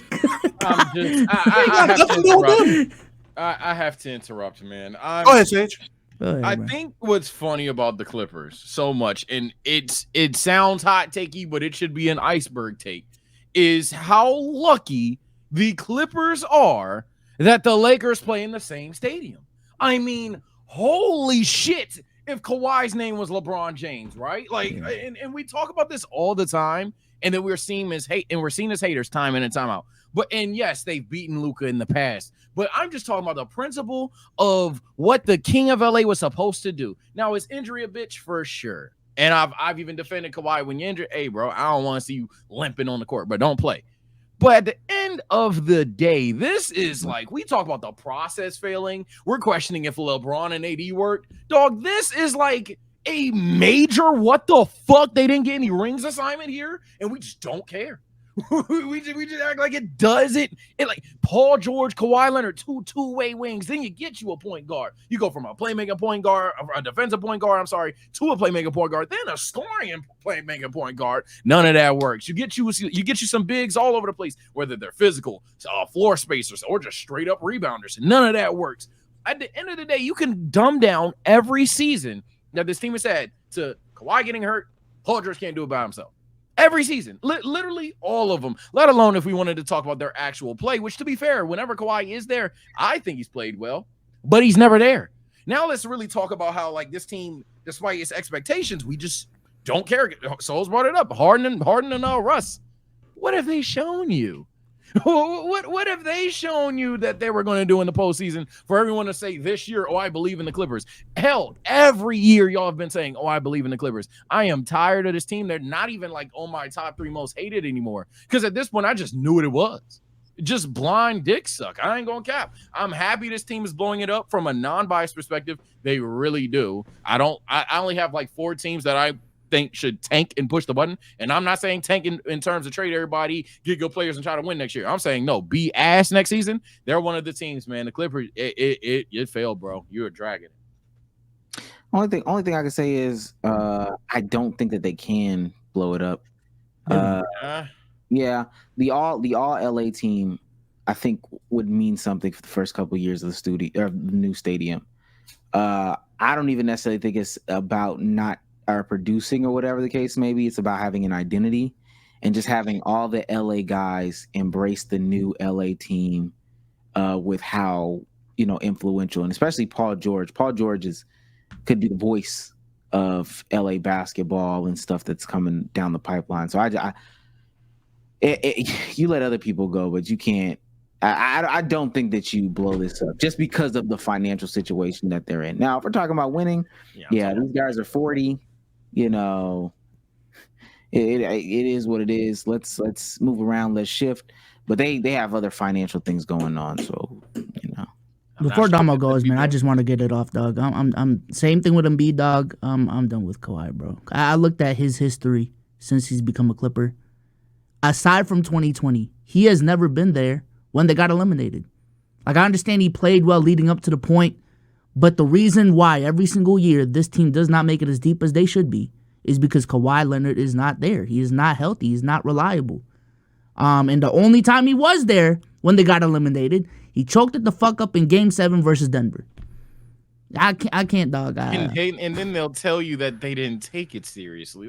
Man, go ahead, Damo. You know what's funny? Yeah. He might be, and I'll let Damo. He might be my greatest, and I'm just gonna say this. He might be my greatest NBA what if. Debatable. It's not the worst take. In my lifetime. In my lifetime, greatest NBA what if. Not the. I think Joel Embiid is. But that's just me. I seen Kawhi. That's what I'm really saying. I seen him put his nuts on Joel Embiid, both healthy. And you know what's crazy? And that's the reason why Joel Embiid is the biggest what if. Because at least we got a chance to see Kawhi at the peak of his powers. Joel Embiid, for as good as he's always been, we never got to see peak of his powers, Joel, in the playoffs because he's always been hurt. Whether that's a good or bad thing, but the Clipper thing, I'm keeping it super like because it's the same. This has been the same shit for years now. There were 3 guarantees in life: death, taxes, the Clippers fucking losing. I don't know what more y'all need to see. I don't know how many times we gotta have this conversation. But them niggas are cursed. Until they leave the Staples, they will continue to be cursed. I have said this ever since the Lakers first started tanking in the Kobe era when he was old man Kobe and they were running LA. I said, guess what, bitch? Get a little bead. Y'all niggas is cursed now. Y'all won't win shit until y'all leave, motherfucker. And guess what? Curse ain't getting lifted. The moment they leave next year, Steve, hey, I'll lift the curse. Y'all might be able to do something, buddy, but y'all niggas been cursed since 2012. So, hey, sorry, sucks to suck. Don't know what to tell you. I'm not with the blow it up. Keep the LA Avengers together. Hey, Paul George, don't go nowhere. Stay home. Stay with your LA brothers. Keep the LA Avengers going.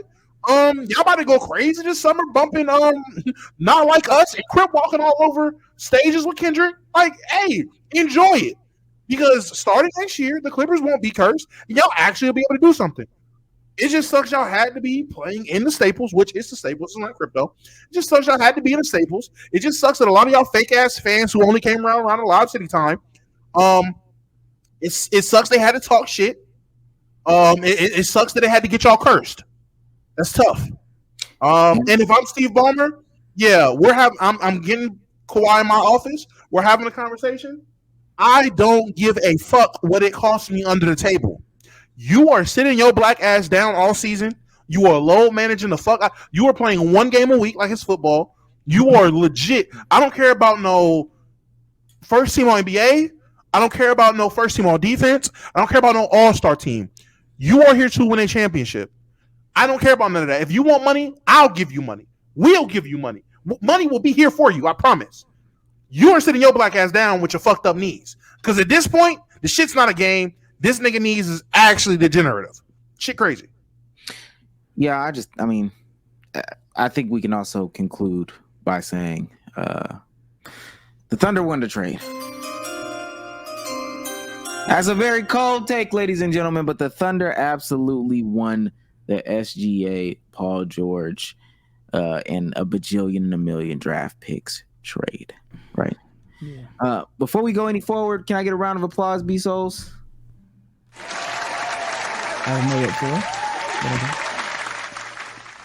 Our guy, the alien Victor Wembanyama, has been named the 2023-2024 NBA Rookie of the Year. He's the first player in league history to reach 1,500 points, 700 boards, 250 assists, 250 blocks, and 100 3-pointers made in a season. Just quick 2-sentence. Based off of what we saw, based off of those numbers, based off of what we project, based off of the organization, based off of all that, set the bar for Victor Wembanyama going forward after 1 season. B-Souls, go. I don't think he should have won it. Chet was more efficient. Who was more impactful on winning? The bar, like you talk about next season type shit. Set the expectation. Where does he rank? GOAT status. Let's go all the way there. Let's take it to the moon. Go potential. Next season, I'm expecting a top 10 player. I'm expecting the playoffs for the San Antonio Spurs, at the very least, play in. But yeah, that's my expectations. Next season? Yeah, Hey, I was gonna say this. Play in? hey, okay. Just based off of what I think they're gonna do in the offseason, yeah. It's not just relying on Vic, but yeah. Okay. Hey, that's what Biso said. Damo, go. I'm a top Biso. Right? Shit. I'm not What going was to the top Dick so for? Pause. What the fuck? I mean, hey man, shout out Vic. Expectations next year, not be the worst team in the West. I don't know. I can't give you an expectation because I don't know what the fuck these niggas about to do. I don't know what pick they about to get. I don't know who they gonna sign. I don't trust these niggas. After this season, I know it's a development year, but I never thought I could lose faith in niggas developing players. That's crazy. I don't even like how I develop niggas. So, hey man, just don't be the worst team in the league next year. Hey, don't be a top 3 pick next year with Wemby. How about that? Okay. Sage, set the expectation. MJ, Wemby, Bron, go. Yes. Be the greatest player of all time. Definitely better than Chet for podcast lore. for podcast lore. But he's more efficient. Hey man, y'all killed me, and I'm still 15 toes on that. Seriously, I don't trust the Spurs either. Just don't fuck it up, man. Please. That's it. Just don't fuck it up. I'm sorry. And I didn't answer the GOAT question. My fault. I was all caught up in the expectation for the Spurs. Yeah, man. I think he has the potential to be a top 6 player all time. Yeah, I don't want to get into the GOAT conversation. I know I said it, but people are going to make up BS day after day. The league looks so different. We need to switch our mindset behind stats, accolades, what we look at as success, all that stuff. I don't think he'll be in the space or place to do repeats, multiple repeats in the league that he's about to come up in. People just move around too much. Till he does. And if he does, I mean, hey, we're in a different conversation, but that just, that's just hard to say. And then, who knows? They might drop 3 expansion teams during his time, water the league down. Who knows? Yeah, that'd make it easier. Yeah, that would make it easier. But I'm with B-Souls, top 5 player in the league next year. That's what I'm looking for from Wemby. Hey, that's what I'm topping you. I said that. Oh my God. I reach for the stars, and if I fall, I'm still in the clouds, gang. This is a setup. Top 10 right now. This is a setup. It's not top 5. That's what I've been told he is. Okay, this whole season. This is a setup. This whole season. There we go. Every time he had a little game, Omar, are you gonna apologize to Damo? Are you gonna apologize based off of the things he said? No, mind you, the little game stage is like 20, 28, and 8. That's the little game. Like, all right, dog. Fuck. Nah, it'd be crazy, man. One dude, I swear to God, this happened to me. I think Damo might have been in the room or whatever. Some dude was like, Omar, are you going to admit that you were wrong about Vic being a bust? Me. Okay. Right. Did you? I didn't say he was going to be a bust. Why you keep doing that? I never. Okay. He's going to be a bust. Are you going to admit that he's not a bust? All right, bro. Also what I'm seeing, not saying it's gonna happen because I still believe in the Knicks. If the Pacers make it to the finals, the Eastern Conference Finals, the Sixers gonna keep it together. I'm not gonna lie to you. I'm not gonna lie to you. Anywhere. Damn that. If the Pacers beat the Knicks in this goddamn series, fire Tibbs. Because this coaching style does not work. This playing niggas 48 minutes a game with niggas are playing fucking supersonic pace and you're not playing nobody from your bench, that shit is that's a bad look, Hang. Not gonna lie to you. They're outscoring them bench points 46-3. You have to play your bench against these niggas, Tibbs. I'm sorry. Now, if y'all win without playing your bench, hey, fuck me. I'm not an NBA coach. But man, oh man, this shit look bad. I see something on the timeline.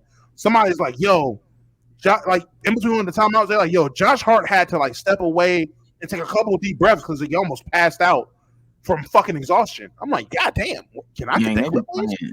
Apologize to Siakam, by the way, too. I ain't gonna lie. Because second half of the season, we're like, oh, shit. Forgot Siakam's on this team. I forgot who I was having that conversation with. It was one of y'all. But no, I mean they play hard though, Damo. I ain't gonna lie. And that's gonna go into my hot take of the week. Matter of fact, let's do it. Yeah, they play real hard. Oh yeah, they play hard as shit. Play hard. And you know what's crazy? Man, I just don't be having no sympathy for coaches no more, man. You got these niggas playing like college and high school players.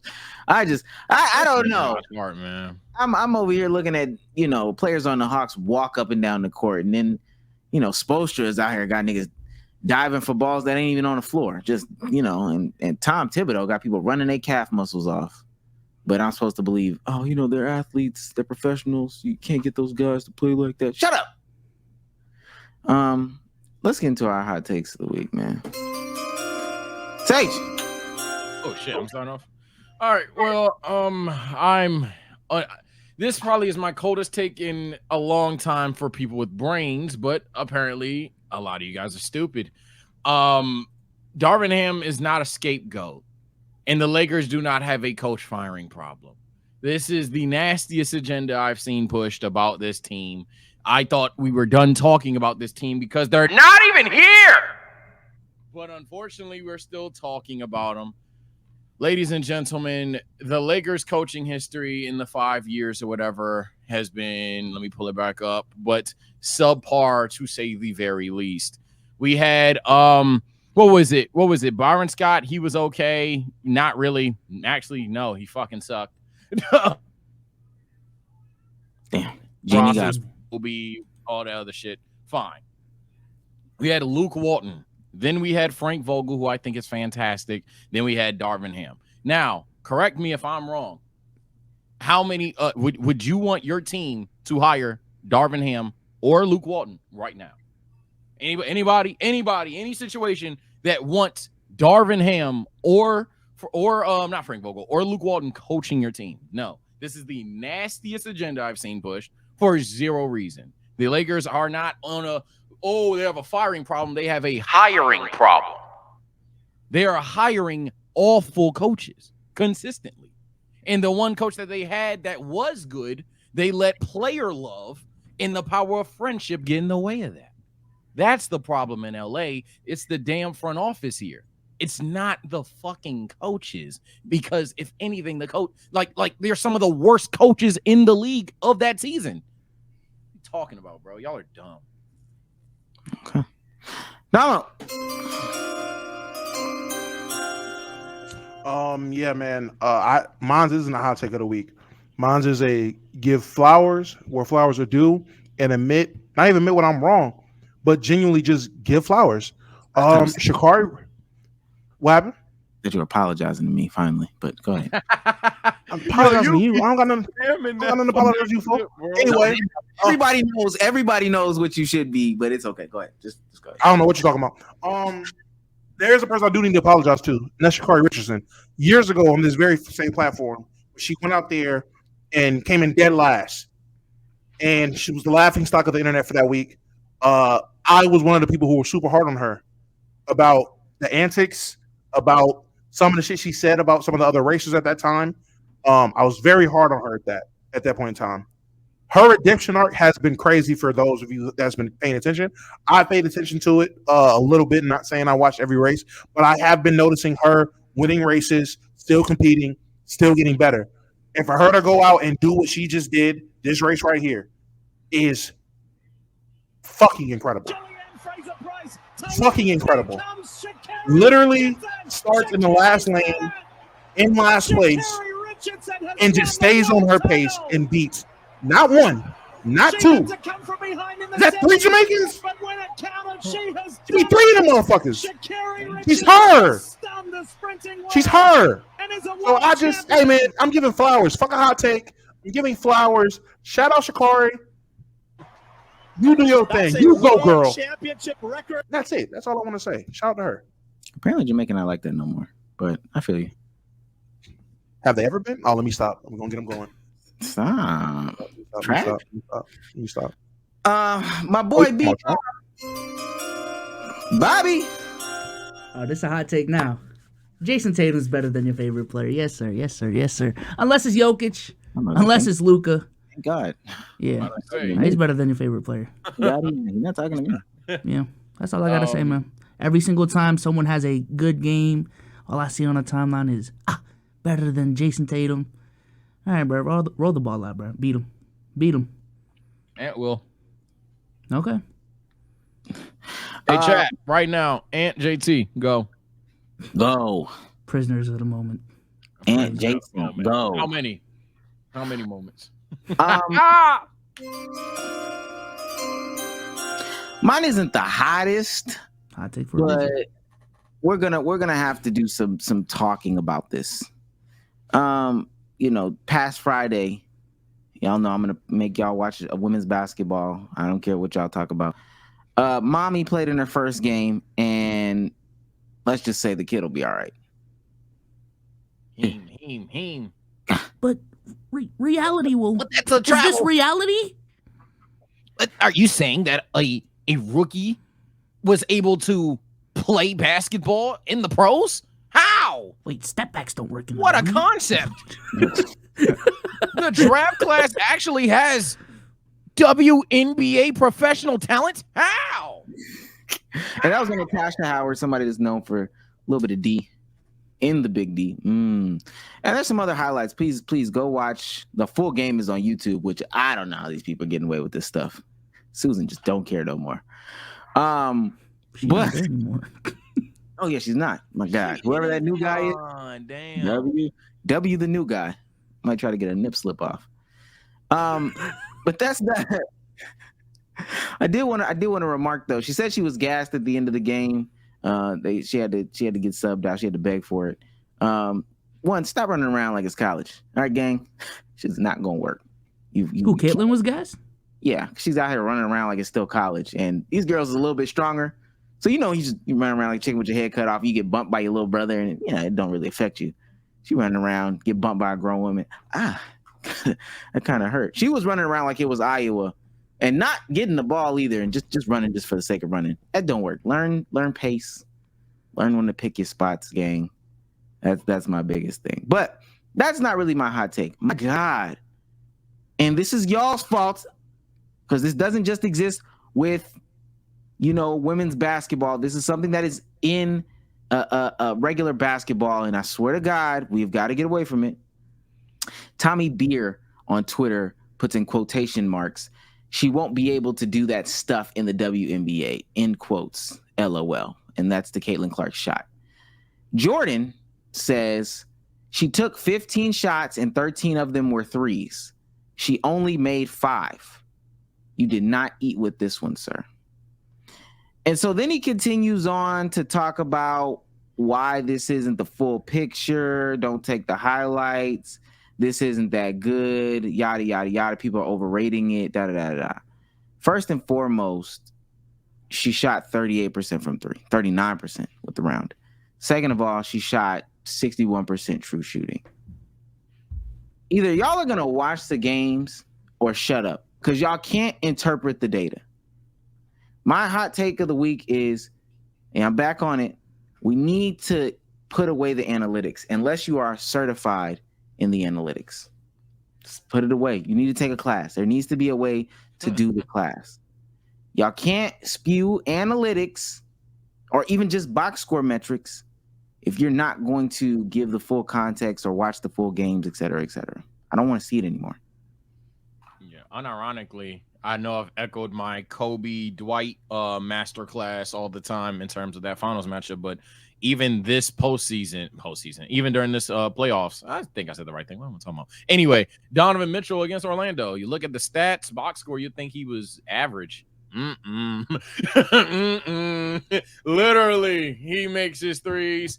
He's walking out of there with 60 on multiple occasions. Now, sure, obviously you want him to make his threes, but watching the games, it felt like Donovan Mitchell could just score whenever he wanted to. So, nah, yeah, 100% agree. I just asked people to watch the games more. I would say remove stats, but see where you're going. Even me and Dama were talking about it earlier. Like, bro, if you got to take 40 shot attempts to win the game, and that's what you had to do, because everybody else is not even getting out on your head if you only make 9 at that point. If everyone shit, so you have to shoot the ball 40 times. Fuck it. Come on, gang. If that's what it takes to get that W or even compete in the game, I'm not mad at you. I'm not about to sit there. Look at this. This guy played terrible, bro. That's why when it was them finals where LeBron would average like 30 something from the field because Andre Iguodala and them were doing all that shit. The 2016 finals, them, and I'm like, dog, who cares? Was Matthew Dellavedova supposed to initiate the offense to a pin down for Shumpert? Yeah, you got to give your teammates a chance. You're gonna call them bad because they do nothing, but you're not gonna give them the ball and let them cook. Man, LeBron put up 30 JJ shots. was talking about it on the last pod, dog. Like, it just doesn't make sense how many threes these players are taking nowadays. But mathematically, like, JJ really broke it down that pod. Like, I'm sorry, like, it does just make more sense to what we perceive as shot chucking. It just mathematically does. But. And nobody says no when they falling. I know that's like no shit Sherlock of the day, but like take a guy like Jalen Brunson. We're watching him right now. Jalen Brunson starts missing shots. You're gonna say that he's a shot chucker? And I want y'all to watch how spaced this team is now in Indiana.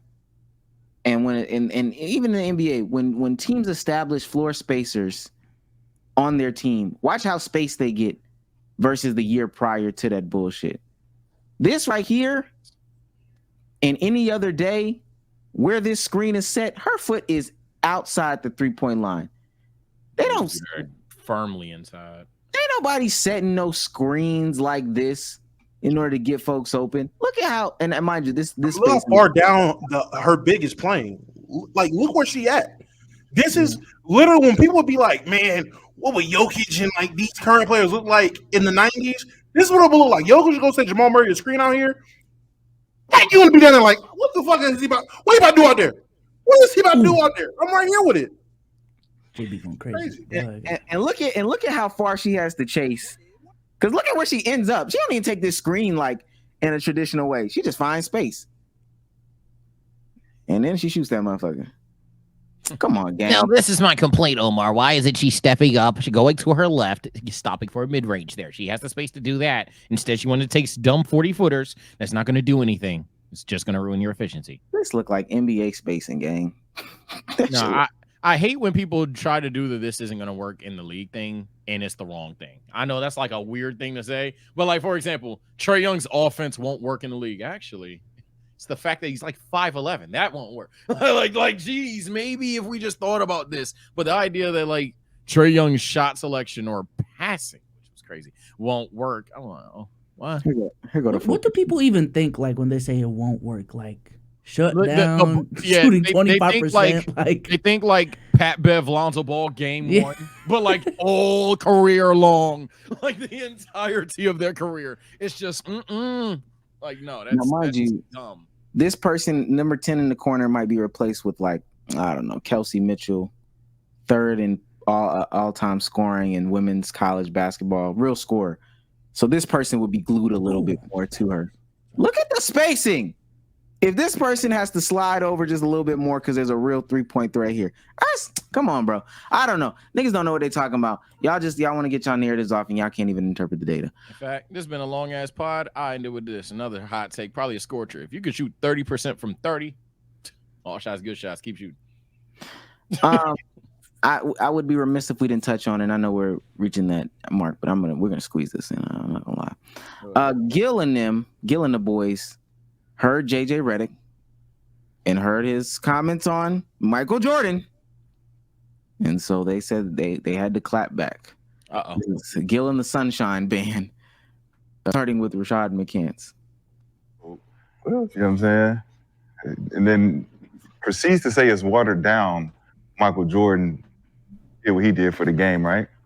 So how is the game not watered down now? You feel like the game is watered down? I'm asking the question. How is the game not watered down now like it was when Mike was playing? Expansion, Rashad, expansion. LeBron and JJ on your podcast, please talk about how the game is watered down now. You was walking to the finals 9 straight, 10 straight years. You playing with everybody who at your damn skills camp. You run up and down the court, can't get touched. Don't nobody want to run in front of you. Can't nobody say nothing to you in the public because they won't be your friend. It's the same shit was happening tonight. I want to wear Michael Jordans. I want to be in the Space Jam movie. So to JJ's point, 6 teams added during that window. I think the league expanded by around 25% during that time. The league expanded by 25%. Now it's about 7 more teams. Ain't got nothing to do with being watered down. How would it look? How would it look now? The competition is the competition, right? Right. If you consider Michael Jordan dealing with whoever was in front of him and dealing with him accordingly, cool. You got to, if you're gonna consider LeBron doing the same, cool. Don't say it's watered down for the sake of trying to put LeBron ahead of him. That don't make no sense. Did he put LeBron ahead of him? Yeah. He did? Yeah. Oh, he did. That wasn't the clip. Oh my God.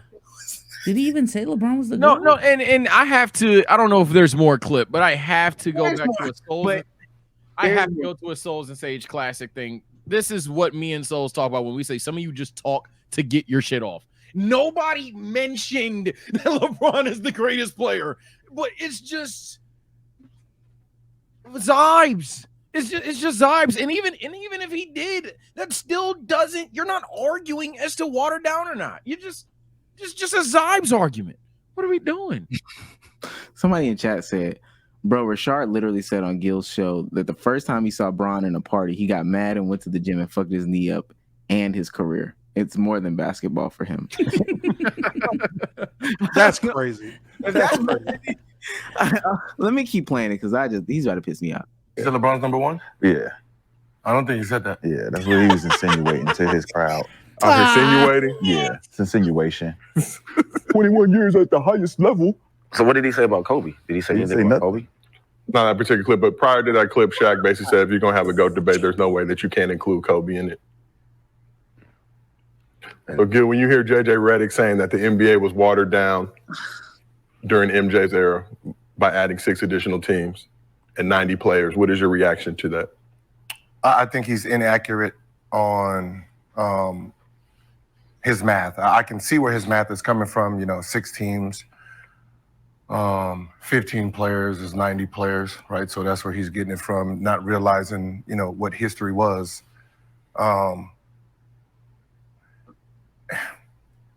It wasn't 15 new players. So technically it's not watered down, right? It was, before this, it was really watered down because they had 7 drafts. That's watered down, right? When you can draft the chair, right? You can draft the chair, kind of tells you it's watered down. I think a woman got drafted back then. Yes. And I think Bruce. I'm sorry. These are the worst people in the world. These are the worst people to exist in the world. I will say this: Rashad is unnecessary for that pod, man. You need a bad take machine. Just a little bit further. Shit. Who's that on this pod? Back when it was when she was Brucey boy. He was drafted. He never even touched basketball. Bruce Jenner, now Caitlyn Jenner, yeah. Yeah. So back then, the gold medalist when, that one. Wheaties box, yeah. He was drafted in the NBA back then. So the draft was watered down then. When they expanded the teams, there was only 12-man roster. So the 15-man roster that he's saying didn't even exist then. It was 12-man rosters then. Now, a lottery, an expansion draft is this. You got 2 teams, which was Charlotte and Miami, right? Now, everyone protected their top 8. That means your bottom 4 gets put into the draft. Now, it's not 92 players because they can only pick a possible 12 each. So only 24 can be drafted from expansion. So you take the bottom teams, and then they draft back and forth. We draft. Now, in theory, right, we're only going to go after who? The top teams. Absolutely. Top 4 best players. So whoever back then. So Lakers, right? You're talking about Detroit, Chicago, whoever teams was top, we're going to go after those guys first. We're going to pick about 8 players each. And then we got free agency. And then we have the draft, right? So in theory, you're not watering it down because the players that are being picked are all NBA players, right? So yeah, the talent gets spread, but there's no free agents that's sitting on the market Like, you know, we're not picking somebody who ain't played in fucking 20 years. Right. I gotta stop him. I'm done. I'm done listening. I see what he's saying, but it's a couple flaws in his argument. But you know what? I'm not even going to dunk on him like how you're dunking on him. At least Gilbert had an argument. I'm sorry. That's just like, damn it, Shot. I know that's your job. I know you don't give a fuck. But like, dog, you literally just had to get your random takeoff on that this era soft. That's not relevant to this conversation, and not even remotely. Man. But he was wrong about the time frame that he's talking about, and the certain teams that he's talking about. But that's a nitpick. I don't really care about that. He was wrong about. I even feel like he was wrong about. Oh, back then they had 7 or 8 rounds or whatever the case may be. If anything, 7 or 8 rounds gives opportunity for those that wouldn't get a look to get a look. Because today, if you're not in those first 2 rounds and in some of the top spots ish, you're not getting a look at all. Like you're not getting a look as an undrafted guy. You're not getting a fair shake like some of these other guys. So if he forgets, he must forget that some guys that were taken later in late rounds ended up being like Hall of Famers of the time. The concept is though that Kobe Buffkin for the Atlanta Hawks, who isn't a starter, who isn't close to being a starter, now that he's in this draft, is now closer to that starting lineup or now starting on an expansion team. And so because we have a guy who isn't really a starter, who isn't close to being a starter, is now put forward onto the roster of this expansion team, Kobe Buffkin, who shouldn't be playing real NBA minutes, now is forced to play NBA minutes. And that's why it is watered down. But if you're talking about history, Gil, y'all love to reference old players. Please, Dennis Rodman, Larry Bird, Charles Barkley, Julius Erving, Bill Russell, Kareem, all these people at the time were speaking about how expansions water down the league. You don't have to listen to JJ if you don't want to. You don't.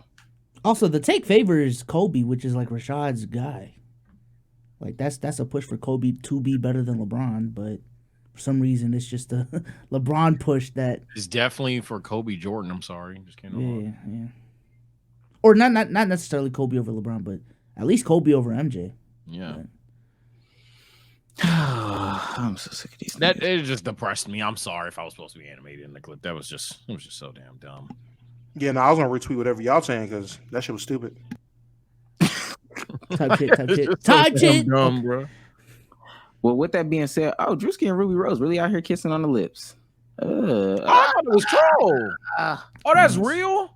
Them niggas really together. Self-serve. I thought it was cap outside of like there was only one clip when they were like cooking. That's the only time I was like, okay, all right. Now it's like a little bit of a stretch. Like, okay, they're really harping it home. No, they're actually, oh shit. Funny enriches the combo, man. I'm telling you. Damn, what is going on over here? We're gonna go ahead and get up out of here because this is crazy. But before we get up out of here, the podcast portion, by the way, nobody in playback leave. The podcast portion. Yeah, playback. Please stop being stupid. Oh wait, stupid. Oh, moving screen. Did he just make another one? It's so bad, Miles Turner. Damo, who do you want to win? Nigga, do you not think I'm going for V Halliburton? What? My research agenda. Anyway, playback. We're staying right here. We're just outroing the thing right here. His legs are too wide, bro. You watch the UConn game? Nigga, this is in college. There is no length of footage. That's not a thing. You look it Your up. knees don't gotta be square with your shoulders. What? Before we get out of here, I need a NBA rapper comparison for everybody, right? B Souls, who is future of the NBA? Future. So got to be a star player. Zion? I don't know. No, I got to be a legend. KD? Okay. I don't know. I'm bad at this. Let's go ahead. Damo, who is the Shmino of the NBA? Oh, damn, nigga. The Shmino? Nigga, I don't know. Paulo, Cade? What the fuck? think Kate is pretty. All Who right, is Ian? Let me give you let me give you another one. Who is the 4 bats of the NBA? What? Tyrese Halliburton. Like, I don't know. Wemby. Let me stop. The 4 bats. Who's a nigga saying Cash? Nah, y'all niggas just love Ice Spice. Shut up. Well, give me Chet, man. I'm trying to think of a young guy that's good, but not all time good. Give me Chet. Nah, Chet's too good. Chet's too good. and Give me 4 Derek bats is too Lively. good? Derek Lively, final answer. Derek Lively. Okay. Sage, who is the Drake of the NBA? Ah, shit. Well, there's 2 ways to go about it. I gotta say LeBron or Josh Giddey. He's all-time great. He's all-time great. Karl Malone. Upgrade him to Karl. But then I have to say, or I go Curry, because hey, Curry's great, but LeBron said, "Let me hear you say OVO." So I'm gonna go ahead, Curry final answer. Curry final answer. That's good, man. Sage, while you at it, say goodbye to the people. All right, people. If you want to see us talk about the rap beef we're gonna do very shortly after a very excited game. I know that's what our chat's been talking about on playback for free. Had to sneak that in there. If you want to see me react to it separately, in case we don't do it on playback, because we could have been talking about this for days, then I will do it on my stream as well at TSO_Sage 82,000, closing in on 100K. Y'all got me watching trash Dragon Ball movies, man. Stop. But take care and stay blessed. I'll see y'all next time. Be so say goodbye to the people. Peace out, Crodies. I'm gonna catch y'all on the next one. I'm gonna be streaming tonight as well. I'll be souls, man. Yes, sir. Damo, say goodbye to the people. All right, Chaz, being my for midnight snack, and we will be back tomorrow. Shit, right on playback right now, because we're not going nowhere. So I should have been here. That's tough. God, we are not talking about it. Jalen Brunson is that man, boy. I'm trying to tell you. He might be the outlier, man. I ain't gonna lie. Uncomfortable conversations will be made about Anthony Edwards and Jalen Brunson if they keep playing like this. That is all I'm gonna say. All I'm gonna say is there is no city in which I would want to be successful in basketball in than New York. Yep. Oh, New York, LA, New York, and New LA. York, LA, New York, LA. New York, LA, Miami. But we ain't seen the Knicks win it, so we don't know what that look like. I'm not gonna lie, Nigga, let me tell you right now, they're winning it. They go to the finals. Let me say it. They go to the finals. At some point, he's going to be a Hall of Famer. If he brings a championship to New York, he is a Hall of Famer. That's his entry to the Hall of Fame right there. The nigga won a ring for the Knicks without his second best player. This shit's crazy. What the fuck? What is Reese doing? All right, chat. Videos coming out every single day. My goodness. Can I just ask? When it was 118, 117, and he got fouled by Nimbard, was that not just a regular foul to put them in the bonus? He should have got 2 free throws in Indiana ball. Am I bugging? What kind of foul was that?